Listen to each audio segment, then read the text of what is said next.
Амансыздарбы, ардактуу замандаштар, мына ментип кайрадан сиздер менен жаздын алгачкы күндөрүндө жаркыраган маанай менен жолугушуп олтурабыз. Чактуу үч программасы сиздердин назарыңыздарда. Бүгүн мынакей кайрадан ушул жаз келгенин белгилеп, эң сонун маанай көтөрө турган ырлары менен келип олтурган биздин чыгармачыл инсандарды сиздер менен тааныштырып өтсөм, бүгүн биздин студиябызды байырлаган инсандар, жөнөкөй инсандар эмес, жараткан обондору менен көпчүлүккө белгилүү болгон агайыбыз, Кыргыз Республикасынын эмгек сиңирген артисти, ошол эле учурда обончу аткаруучу жана Рыспай агайыбыздын түздөн түз шакирти, окуучусу деп атасак болот.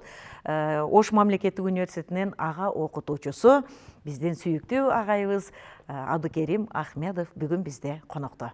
Жана ошондой эле устаттан шакирт өтүптүр деп бүгүн агайыбыздын шакирттери толтура, арасынан тандап отуруп бүгүн мынакей Гүлпиза эжекени алып келип олтурат.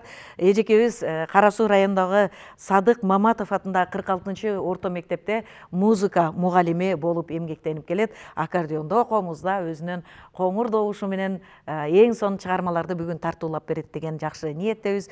Гүлпиза Абдырахманова эжекебиз бүгүн бизде конокто. Куш келипсиздер. Жана мен айтып өттүм, жаздын келиши менен эң сонун адамдарга сонун бир жагдай маанай тартуулап турган кези келиңиз агай. Бир жакшы ыр менен көрсөтүүбүздү баштасак, анан кийин сөзүбүздү андан ары карай уланталы. Кандай дедиңиз? Жакшы болот. Саламатсыздарбы, урматтуу телекөрүүчүлөр?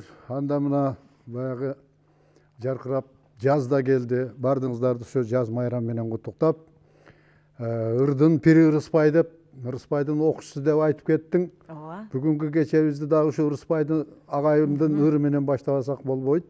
Сооронбай Жусуевдин сөзүнө жазылган "Ойлодуң бекен мени сен".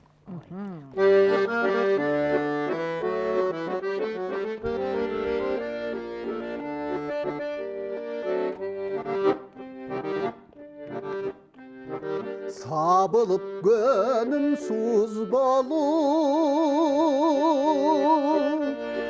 санага калсам туш болуп,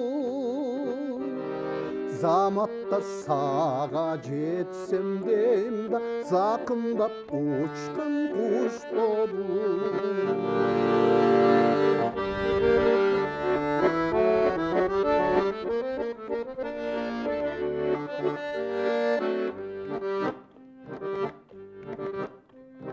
Талайым ташкан чагымда, таңшыса булуп акымда, сезүүгө ошол жыр калды да, сен болсоң дейбин жанымда.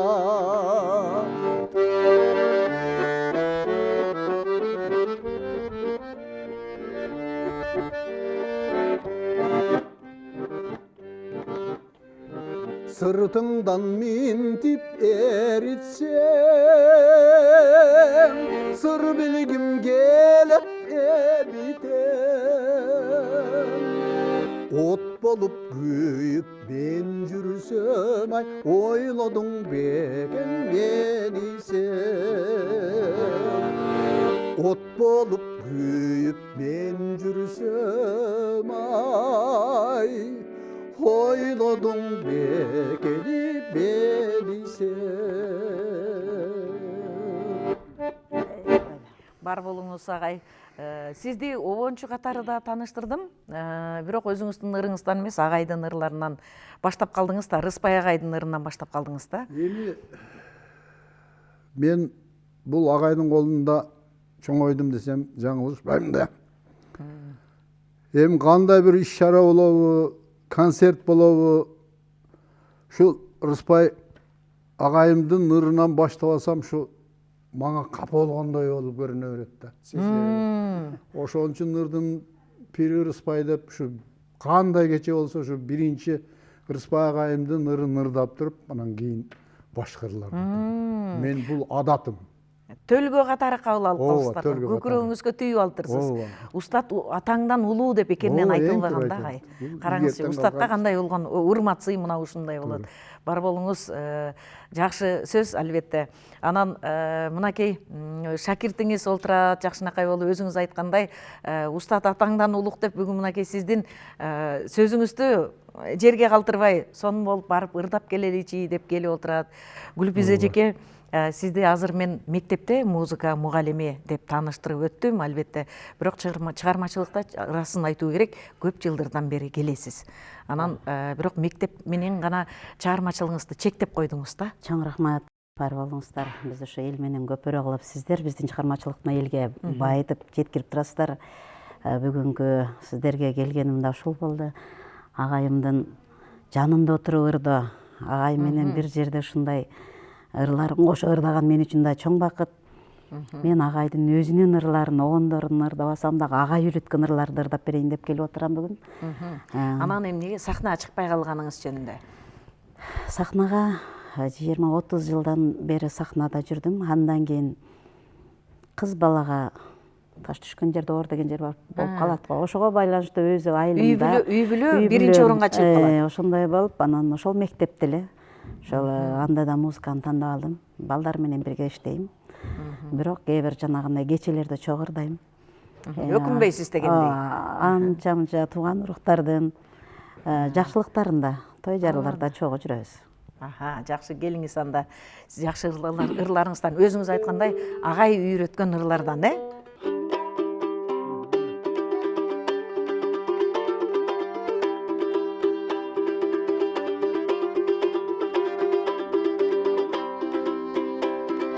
Niçin yolu yazlar caylar güzdür gitti,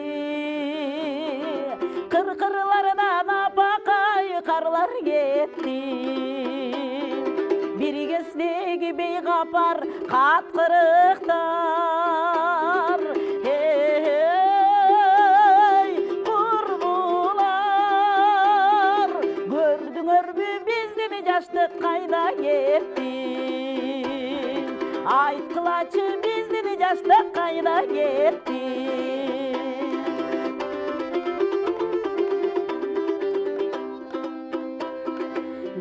Esimde bulbuldardın jakşündörü, Örüktörünün tөгүлгөн ak gülдөрü. Gülükülөр bir kezdegi jaynap gülgön, Hey kurbular, gördüңөр mü bizdin jaştık kayda gitti. Aytkılaçı bizdin jaştık kayda gitti.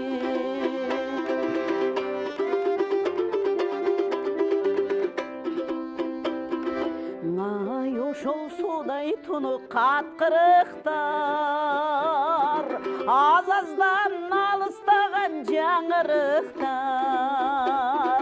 Азыр мынтип көңүл уюп бара жатам. Эй курбулар,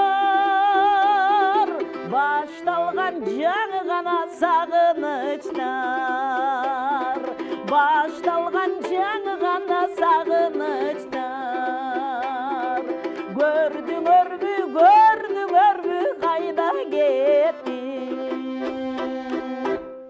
Баракелде, бар болуңуз. Сонун ырлары, сонун маанай тартуулайт, чарчабаңыз. Агай жана айтып өттүк да, ушундай шакирттерим бар деп. Анан көп эле шакирттериңиз көп болсо керек негизинен. Арасынан тандап отуруп Гүлпиз эжени чакырдыңыз. Туурабы агай? Ооба, туура. Сиз шакирттериңизге ошондо эң оолу Рыспай агайды үйрөтөсүзбү? Же өзүңүздүн чыгармалардан баштайсызбы? Аяка дагы устатыңызды кушсаңыз керек. Биринчи мындай суроо бериш керек эле да. Сиз агайыңыз ким депчи? Мисалы үчүн, мына Гүлпиза экөөбүз Залкар комузчу болуш Мадазимовдун колунда чоңойдук. Колунда чоңоюп, ошол балалык кезден, балалык жаштык кезге келгиче, балалык кезге чейин 8-класстан баштап мен ошол болуш Мадазимовдун колунда чоңоюп, жаштык куракка келгенде анан окуу жайга тапшырып, анан Рыспай агайдын колунан тарбия алып. Эми ойлоп көрсөң, ошолордон баскан турганы, сахнага чыкканы, черткени, ушул баарды келип топтолуп, анан баягы өзүңүн чыгармачылыгыңа бир Таасирин тийгизет таасирин деңиз, тийгизет экен. багыт берген. Багыт берген. Демек сиз комузду Болуш Мадазимовдон аккордеондо Рыспай агайдан үйрөнүп, чертип Так жүрүп, шалдыңыз. анан ошону өнүктүрүп дегенде. Азыр эми мен студенттерди окутам да. Студенттердин арасында баягы чыгармачыл, Рыспай агайдын чыгармаларына кызыккан студенттер болот. Комузга кызыгып, күй черткен, ырдаган студенттер болот. Ошону эми ошол эле биздин баягы Залкар азыр мына Дүйшөнбек Үкүйүп кандай сонун, кандай үн керемет чыгармачыл адам эле. Ушулардын манерасын, баягы ырдап жүргөн Ашыралы Айталиевтердин кандай сонун оондору бар. Ошолорду сурап калса, жок дебестен кеңешиңди айтып, сахнада турушту, сөзгө маани берип, сөздүн баягы так айтылышына көңүл бургун, эл менен ырдап атканда баягы текстин ичинде жадырап, жайнап, жашагын, текстте кандай сөздөр айтылып атат. Вот ошого окшогон кеңеш сөздөрүбүздү айтып. Жакшы сөз айттыңыз да ошол жаштар сураса деп. Бирок жаштар сурайбы агай ошондой ырларды, Сөзсүз. ошол улууларды сурайбы? Сөзсүз сурайт, сөзсүз сурап ошолордун ырларына кызыккан балдар Бар. жаштардын арасында бар. Мына Бирок, азыр YouTube, Facebook'тан көрсөң, бүт ошол Рыспай агайдын ырларын комуз менен ырдаган балдар ошо биздин окуу жайдан бүткөн балдар болот. Себеби азыркы учурда жаштар көбүрөөк баягы продюсер деген менен иштешип калышты дагы. Продюсерлер сен могу жерге ырдайсың, момундай кийим кийесиң, момундай алып барасың деп өздөрүнүн жарнамалап жүрүүдө бир адамды атайын тандап алышат дагы, продюсер катары. Анан ошол адамды устат деп калышкан да агай. Менин устатым ушул агай деп айтып калышат да. Мындай да биз каалайбызбы, каалабайбызбы, базар экономикасы дейт. Эгер жаштардын ичинен таланттуу бир жаштарды көрүп калган болсо, ошол сен айткан продюсер ошого көңүл бурат дагы, мынабул баланы же мынабул кызды даярдап туруп, баягы мен байгеге салсам, ушудан менен кеткен акчаны кайра экисе кылып Кайтарат мага топтоп келе турган деп туруп көзү жеткен. Бизнес. Бизнес. Ушундай коомдо жашап атабыз азыр, эми каалайбызбы, каалабайбызбы. Вот мен түшүнүгүм ушул. Ал өзү талант болгон менен өзүндө баягы акча каражат жок. Студия жок. Азыр бир ырдаш үчүн чоң студияга барып 3000-4000 долларга ырды жаздырыш керек. Туура. Жылдыз болуш үчүн. Туура айтасыз. Клипке тартырыш керек дагы 5000 доллар, 10.000 долларга. Анан көрдүң, анан звезда. Туура айтасыз. Келиңиз агай, анда кайрадан ырга кезек берели. Дагы деле ушул эски устаттардын Жолболду Алыбаевдин кыргыз эл артисти Анатай Өмүрхановдун сөзүнө жазылган Түш деген ыры бар. Ошону ырдап берейин эми аккордеондо. Булар эми комуздарды алып жүргөн оондар да.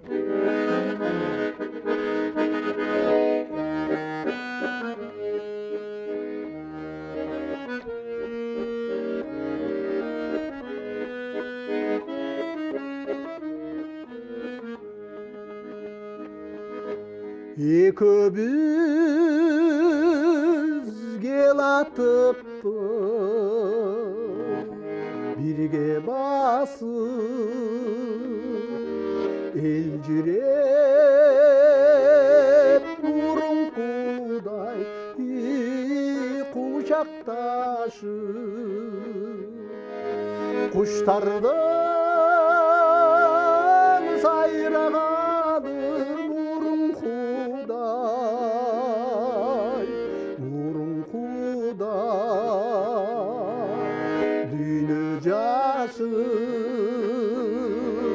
Düğünü jarı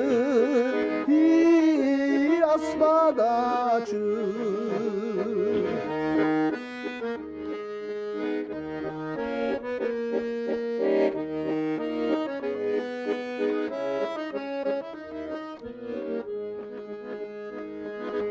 Көңіл тоқ, көңіл қуна, көгіл бүтін, Kansımam bilep durgan жердің жүзі Қатқырам төрт тарабын кыбладан Қайталангы ошол учур ий болбот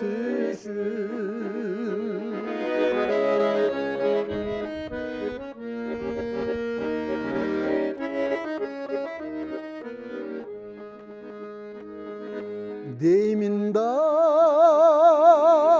дегенімше ойғанамын өзіңді düşte болса көрсөдүм сен азыр кимди ойлоп жаттың эгер мен сени таң атқанша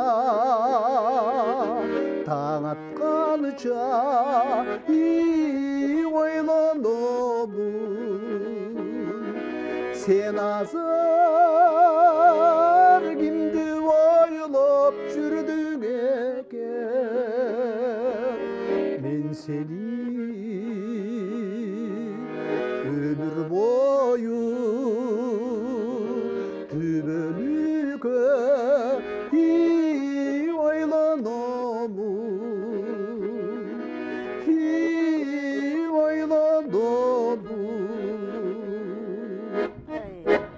Баракелде Барбалыңыз агай, сонун чыгармалар, өлбөс өчпөс ырлар. Сиз айтып атасыз, Жолболду агай комуз менен ырдачу, анан аккордеонго салдым деп. Ушул жөнүндө сиздин жаңылыгыңыз бар агай? Ушул эски ырларды Атай Огонбаевдин, Муса Байытовдун чыгармаларын мынакей жакында эле бир сонун фестиваль болуп өттү, жарык таймаш болуп өттү. Ошол жерде байгелүү орунду алып келдиңиз. Эски ырларды аккордеонго салып ырдоо боюнча агай, мен билгенден. Ошол жөнүндө айтып берсеңиз дагы, анан кийин кайсыл чыгармаларды аккордеонго салып азыр мындай кадимкидей ырдап элге көрсөтүп дегендей жарыялап жүрөсүз. Эми илгери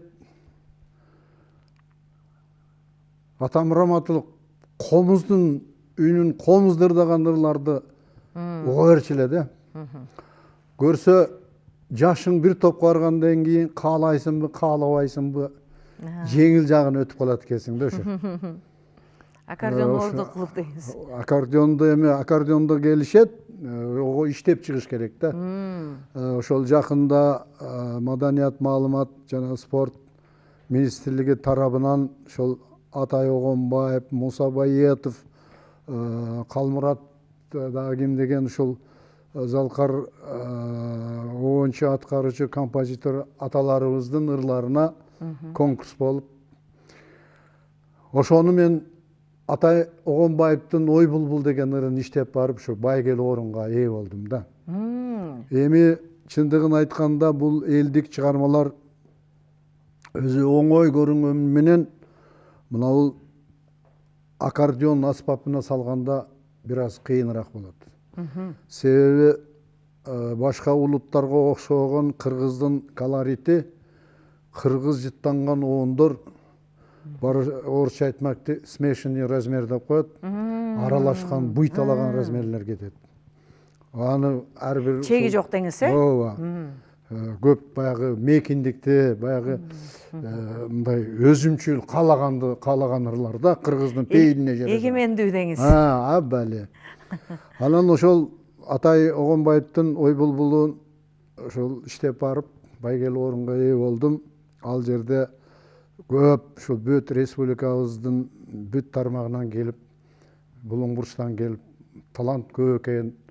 Мен ыраазы болгонум мынабу Бишкек окуу жайларында окуган жаш балдардын комуз черткенине аябай ыраазы болуп келдим. Эми жашырганда эмне? Мына биздин түштүк жакта комуз ойноп, ушул жашынан берилген балдар жок экен. Ушуга наразы болуп келдим. Аларды байкадым, ушул кичине комузду чаап алып койнуна салып, каерде отурган жеринде ушул бүт залкар аталарыбыздын күүлөрүн ойногондорун көрүп аябай ыраазы болдум да. Эми айтайын дегеним ушул түштүктө дагы ушул саналуу гана эле комузчубуз бар, залкар комузчуларыбыз бар да түштүктө. Азыр жаштардан азыраак деңиз, э? Жок эле. Анан ушуну бир колго алып, каяктан Маданият министрлигинен болобу, бияка бир өкүлү болобу, ушундай кылып көбөйсө деген ойда. Эми көп сүйлөбөйүн, эми ырдаганы келгенден кийин Шаршен абам айтмакчы, ырдап берейин эми. Ой булбулду, баягыдан бери эле мактанып атам. Ооба, мактанган ырыңыз тугалыгай.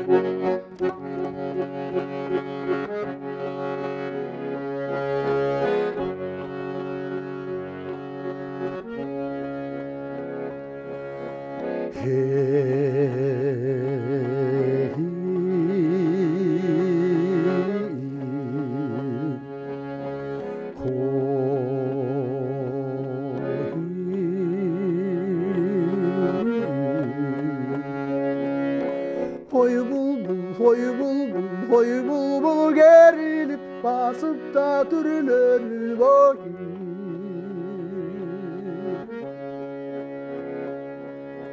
Geyittim kanaleda çıpar gülü dönüp oy.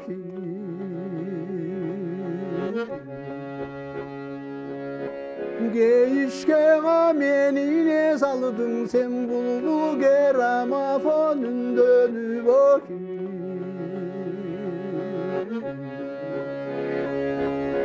Oy bulbul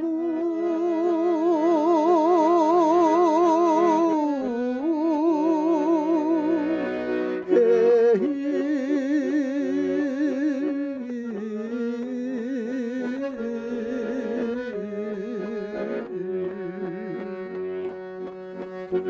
güydürösün bulbul kara göz Güygönden gana sagan aytkan söz Haytamın yaştıktın gönü görküde Şandangan gana kurbum erkinde Hey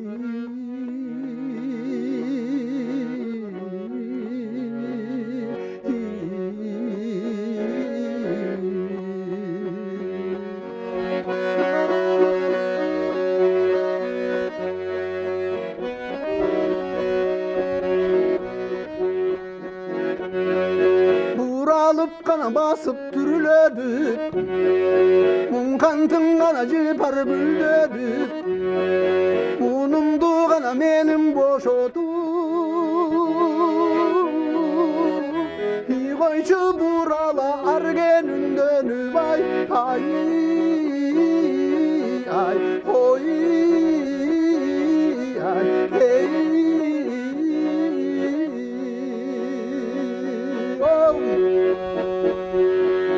Odegi jarkıldaysın sen bulbul Yaşıldan gana giyip jirekti Odegi kulpurasın totuday Higoy şu sagındırıp jürektü ay Ay ay oy ay hey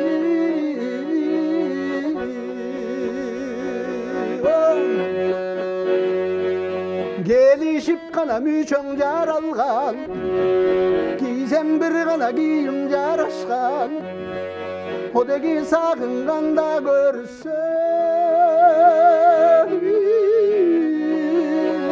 Igoy şu koldan bir kıza karmaşır ay Hey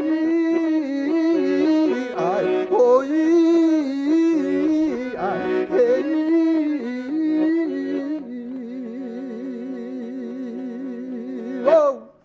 Ой, баракелде. Сонуны чындап эле биз комуздун коштоосунда Бакыт Шатенов агалардын аткаруусунда эң сонун угуп жүргөнбүз да. Аябай укмуш сонун мындай жаңырат да. Анан аккордеондо өзгөчө боек берилет экен агай. Бул да сонун жаңырат турат. Мындайча айтканда, демек ушул көпчүлүктүн көңүлүнө тартуулай берсеңиз, кулагыбызга сиңип кийинки муундардағы ушул кыргыз ырларын башка улуттук аспаптарда ойноп, балким мындан дагы идиректүү жаштар чыгып калса, агай, дүйнө жүзүнө таратат деген жакшы ишеничте калабыз да. Анан Гүлпиза эжекелер үйрөтүп турса жаштарды, тарбиялап турса дегенде, окуучуларыңыз жөнүндө, сиз да өзүңүздүн окуучуларыңыз жөнүндө айта кетсеңиз жакшы болот, эже. Жана устаттан шакирт өтөт деп калбадыңарбы? Агайдын жанында жүргөндүн өзү бизге чоң сабак да. Мына бүгүн да бир топ сабактарды алып отурам. Агай учурунда ушул аккордеонду мен ырдагым келет десем, ырдасаң болот, эмнеге болбойт? Аккордеонду үйрөткөн агайыңыз да? Аккордеон мен сага жарашат деп аккордеонго уруксат берген агайым. Мектеп учурунда мен такыр аккордеонго кызыкканмын, бирок такыр ойнобосом керек деп ойлогом да. Анан агай айтып атпайбы, кичинекейден чогуу жүрдүк деп. Той аштарда муну ырдайсың, сахнада муну ырдайсың. Бул чыгарма, элдик чыгармалар сага олтурат, ушуну ырдашың керек. Анан көптөгөн ырларды агай өзү ойноп берип, Назыр агай мага бир эки ырды дагы ойноп берет. Ошол ырларды агай башка бирөө ойноп берсе, мындай немем канбайт да. Аккомпаниатор бөлөк экен, агайга ийине жетпей калат деген. Жетпей калат. Анан агайга да ушу билбейм, ырдаган туура келди. Ошол ырды дайым ырдап жүрөм. Азыркы учурда баягы техника болгондугунан эле агайдын өзүн тойго алып бара албасам дагы аккордеондо жазып берген. Ошол ырларын эки ырды ар дайым тойлордо кичинекей микрофон менен ырдап жүрөм. Ар дайым бирге болоюн. Мен да сизге окшогон окуучуларымды тарбиялап келатам. Алар аккордеонго тарбияланбаса дагы комузда, көбүнчө комуз аспабында, комузга кызыгып келип ойнобой калган балдарды өзүбүзчө фольклордо ансамбль түзүп алганбыз. Талпанган талант деп бир топ мен да окуучуларды даярдап келдим. Ошол окуучуларым комузга алы жетпегендер, шыңгыраак, комуз, азыр шыңгыраак келгеним себеби ошол. Көптөгөн аспаптарыбыз толтура, да бир күн эфириңерге келсек ушул жерде толтурабыз балдар менен Кудай буйруса. Буйруса, Азыр агайымдын коштоосунда кыштак четинде менин белегим деген чыгарманы ар дайым агайым ырдатып келет да. Ушул белегимди ырдап бериңиз анда. Белегибизди ырдайлы. Ахмат агайыбыз.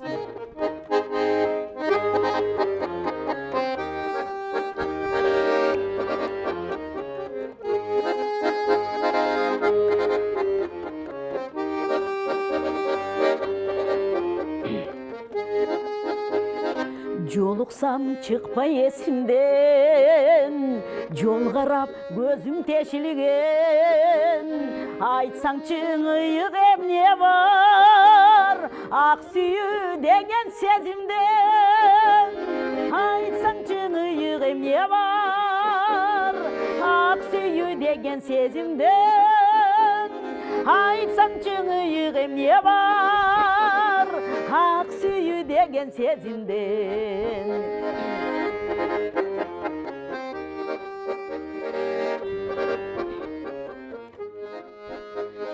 Жолуңду тиктеп карадым, жолукса тездеп самадым.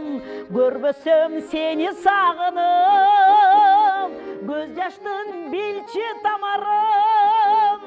Көрбөсөм сени сагынып, көз жаштын билчи тамарым. Көрбөсөм сени сагынып, көз жаштын билчи тамарым.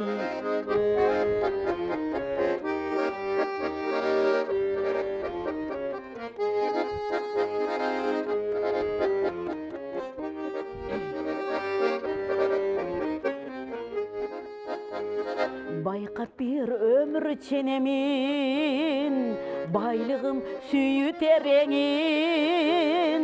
Жүрсөк таң өмүр биргелен, жүрөгүм сунган белегим. Жүрсөк таң өмүр биргелен, жүрөгүм сунган белегим. Жүрсөк таң өмүр биргелен, жүрөгүм сунган белегим. Жүрсөк таң өмүр биргелен, жүрөгүм сунган белегим. Ох, черкен, сонун чыгарма экен, Бул ырдын авторлору кимдер, агай? Асан Үсен Аматов дегендер бар. Ахмат. Ахматовтар. Бул эски ырлардын катарындагы ырлардын чыгармалардан бирок сейрек угабыз. Чынын айтуу керек, ырчылар сейрек аткарышат да. Азыр мен да көрүп суктанып атам да, бул ырдын акыркы кайрыктарын уккан экен, бирок эмнегедир баягы кулакка жат эмес да. Демек аткаруу сейрек экендиги байкалып турат да. Өзүңүз айткандай, агай үйрөткөн ырлар деп атпайсызбы? Анан кийин комузда аккордеонго уруксат берген агайым деп атасыз. Аккордеондо азыркы учурда кыздардан кызыгып жүргөндөр бар. Бирок эл алдына чыгып аккордеонду кадимки кадыресе бир өзүнүн визиткасы катары алтын эже гана карманып келатат. Анан аккордеондо сиз азыр оордук кылбайбы сизге? Ошол оордук кылбайт Өзүңүз деп жакка атайын кичинерээгин алып алдым. Башында деле ушундай аккордеон ойночумун. Бул тубаса талант, агайдан үйрөнгөн гана ырларымды ойноп жүрөм. Кесип эмес. Өз элдик ырларды мен комуз менен ырдап жүрөм. Мен дагы устаттар көп болот экен. Алгачкы ушул кадам таштаган бизди сахнага үйрөткөн агайыбыз Абдикерим агай деп билсек, комузду аккордеон ор келет, кармак колуңа ойно деп, дагы бир эжекебиз бар, Майрамкан Жунусова деп. Жакшы тааныйсыздар, ошол эжеке уруксат берип, комузду ошол аркылуу кармагам. Анан ушул биздин маданият үйүнө кел, Болуш агайыбыз менен бирге ошол жерде деп иштегенбиз агай менен биргеликте. Майрамкан жол Болуш агайдан комуздан жалаң элдик ырларды, Мыскал Өмүркананын ырларын ырдатчу да. Ошол үнгө сенин үнүң отурат деп, анан бир жерге алып барганда дагы буну Рыспай Абдыкадыров мен Мыскалды чакыр десе, мен ошонусуна сүйүнүп барат элем да. Көрсөм мен Мыскал экенмин депчи, комузду билбесем да дараңнат ойноп калчумун да. Анан барып үйрөнүп, ушинтип үйрөтөт экен барган сайын. Анан Бишкекке 2 жылдык студияга окуп келдим, филармониянын алдына Токтогул Сатылганов атында. Ал жерде ошол комуз менен барайын дегем. Вокал жагын алышып, биздин Асек Жумабаев агайдын колунда вокалда тарбияландым. Андан барганда даяр кесипти биз кайра окуткандан көрө бул ырдаталы деп Эстебиз Турсуналиев агай группабызына кошуп, алар менен бир топ жерлерди кыдырып ырдап, ошол чоң сахналарды ошол жактан көрүп келдим. Анда аккордеон куштуусунда ырдап берсеңиз жакшы болот го агай. Агайдын алдында ойнош бир аз кыйыныраак, бирок уруксат берсеңиз ырдап берейин агай. Албетте агайдай ойной албайм дейсиз, ал турган сөз. Ошондой дегим келип атат. Анан агайдын алдында 10 дештен да уялам. Огондорум бар, бирок onu дагы бир келгенде ырдап берем. Макул. Бул чыгарманы клибин чыгарганбыз. Немесе Бүзейна Өмүрзакова эжекебиздин 3 чындык деген чыгармасын ырдап берейин. Барыңыздар.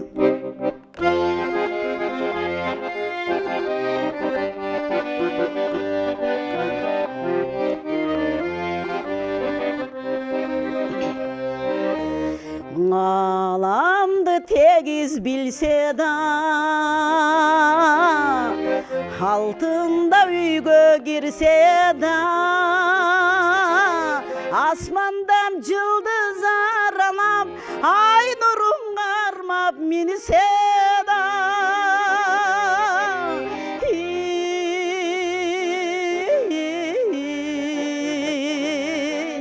бактыга тойбойт адамзат.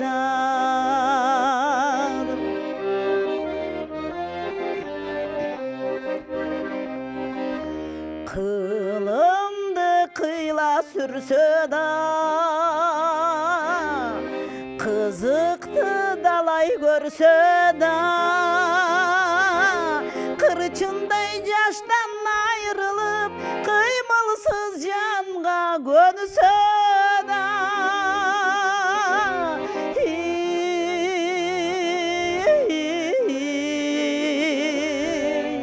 өмүргө тойбойт адамзат.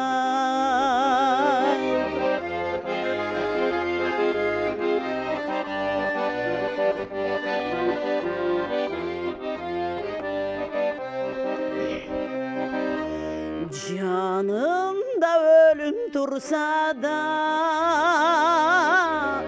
жамандык кылыч сунса да, жабыгып жүрөм кансырап, ирмелбей көзү тунуса да,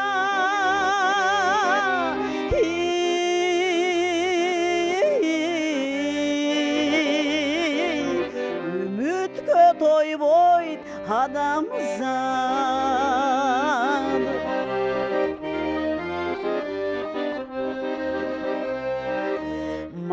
махаббат жандап жүрсө да жыргалды далай көрсө да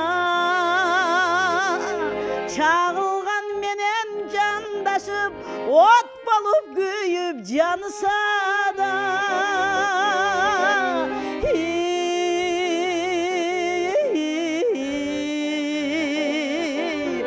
сүйүүгө тойбой адамзат өмүргө тойбой адамзат бактыга тойбой адамзат. Баракелде. Сонун аккордеондо деле жакшынакай эле ойнойт экенсиз, ырдайт экенсиз. Эң сонун барып такшалып, ийине жеткире ырдап ойноп калган кезиңиз экен да. Бар болуңуз. Азыр эме агайга кайрадан убакыт бизге чукулдап барат да, жана сиз айткандай шаршыны айтмакчы, ырдаганың келгем ырдайм дегендей. Келиңиздер кайрадан кезекти ырга берели, ырдатып калалы. Баягы эски ырлар жөнүндө сөз кылбадыкпы? Ошол илгери Бектемир Эгенчиев атабыздын азыр мына ушул бүгүнкү күнгө чейин ырдалып келатат. Ошону ким ырдаган?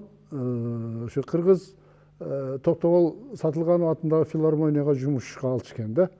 Ошонун бир Гүлгүн жаш деген ырын иштеп келдим эле, ошону ырдап берейин. Жана эфирге чейин аябай сонун ырдап аттыңыз эле агай.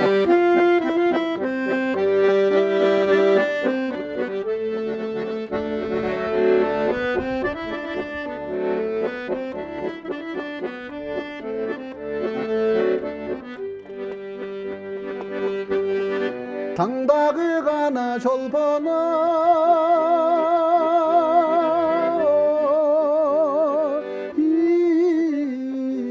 өңдөнүп жарқылдап сүйгүн гүлүшү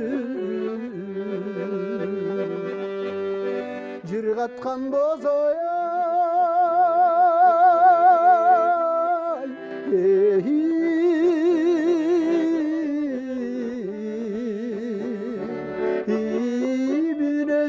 Oşergin yaşlıktın altın gülüsün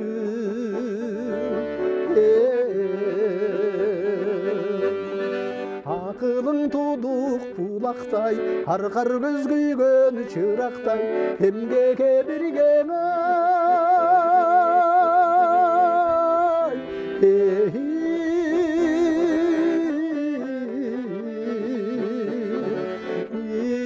Barasak Oçergin kalbastır arman tırnaktan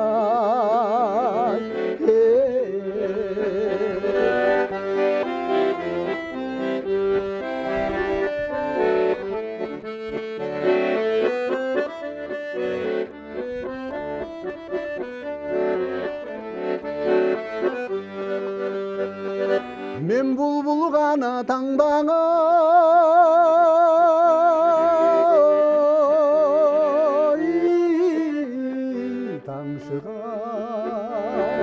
Sen bülbül dodo ankıga Hobodo ganana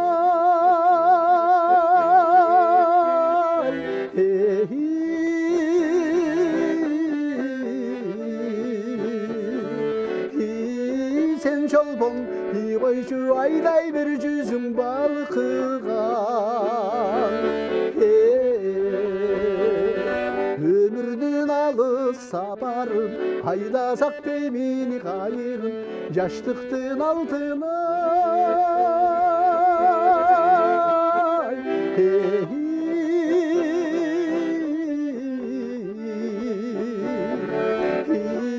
Gönlünün hoşergin karmasak altın balığı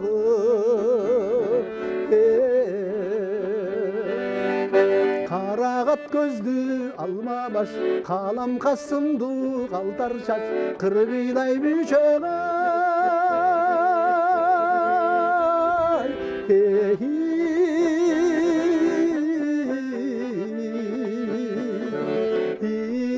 Gımçavel koyçu kınama sulu gülgün jaş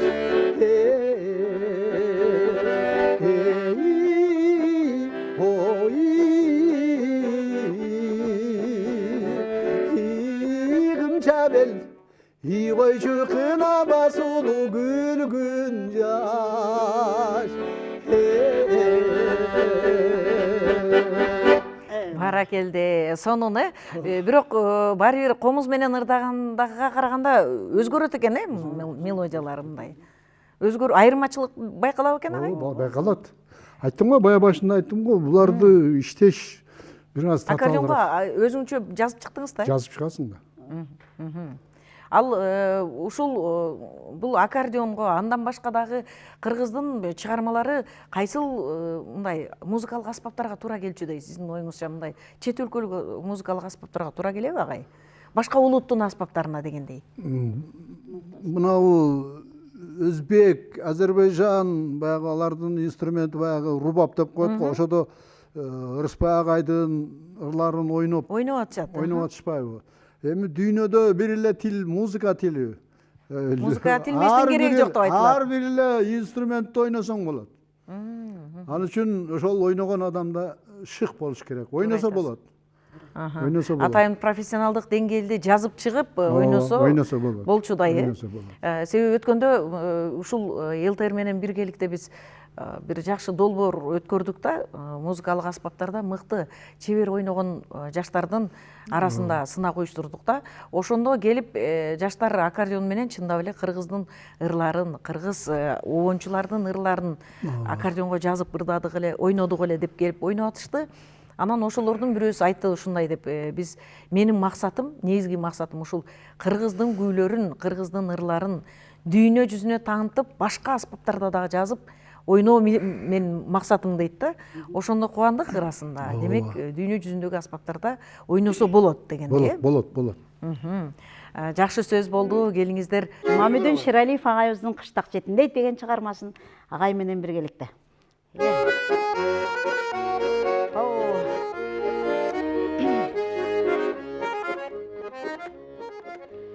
Көрктөнүп чакан айымагы, таласы кийген сайыманы, токчулук жыттың айылымдын, түйгөнгү семге кайымагы, жарогер тоолу курбумдун, жолунан тостум, алдынан тостум жайдары.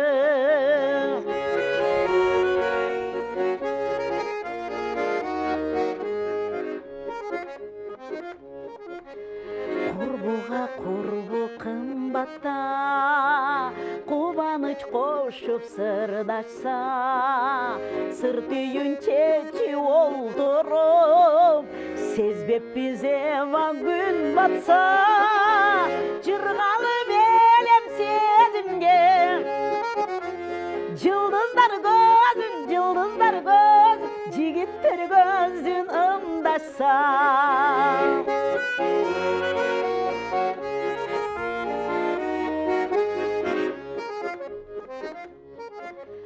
Түбөлүп кеткүс эсимден, түн бакту кыштак четинен, жаңыдан чыккан ай нуру, шыкалайт бизди секинден, аңдыса делең алтын ай, антыбыз эвак, убана эвак, шертибиз эвак бекиген, делең алтын ай, антыбыз эвак, убада эвак, шертибиз эвак бекиген. Манакей, сонун ырлар болду, сонун чыгармалар жаңырды. Кандай мындай бир жаздын алдында жана мен айтып өттүм, бизди көрүп отургандар дагы ушул программадан кийин сонун бир жакшы маанай менен чыгып, жакшы иштерди аткарганга сонун бир жакшы дем, күч кубат болду деп айта алам. Сонун ырдадыңыздар, чыгармачылык ийгилик, өзүңүз айткандай карбаңыздар, чарчабаңыздар, арбаңыздар. Элдин алдында жакшы маанай тартуулап жүргөн сиздер чарчаганга окуңуздар жок, ачыгын айтыш керек. Азыр анда келиңиздер, ардактуу көрөрмандар, мына ушуну менен бүгүнкү көрсөтүүбүз соңуна жетип олтурат. Жаздын алгачкы күндөрү мына ушундай жагымдуу ырлар менен бүтүндөй жашоону көрккө бөлөгөн жакшы көрүнүштөр көп болсун, жакшы ийгиликтер көп болсун. Кайрадан сиздер менен эфир аркылуу жолугушканча аман болуңуздар.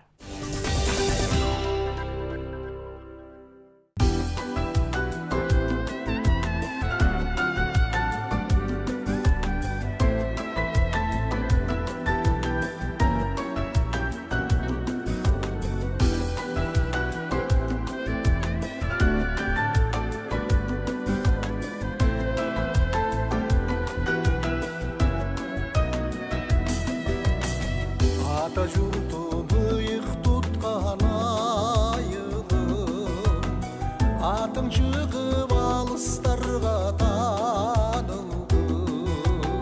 Сенде өсүп торолушкан өзүңдөн, ул кыздарың коргойт сенин намысың. Сапар тартып алыс кетсем жаныңдан, куса болуп эстей берем, куса болуп эстей берем сагынып. Ар бир ташы агып жаткан суулары, жанга кубат азык берет ардайым. Менин жашоом бир өзүңдөн башталып, килди каным тамган жерим ардагы. Кайтып келем жүрсүң дере алыста, сенде калган балалыгым, сенде калган балалыгым сагынып. Туулган жерим кыргыз жери, ата бабам киндик каны тамган жер. Кутман жерим кыргыз жерим, сенде калды балалыгым жаштыгым. Бир өзүңдө калды менин шаттыгым.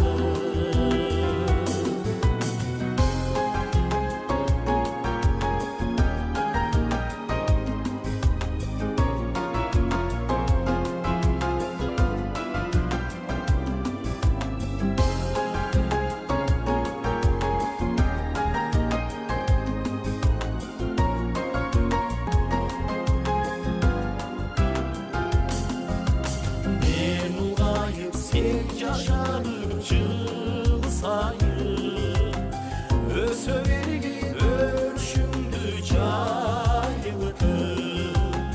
Күбө болуп бактысына элимди, жашай бергин кырымдарды карытып.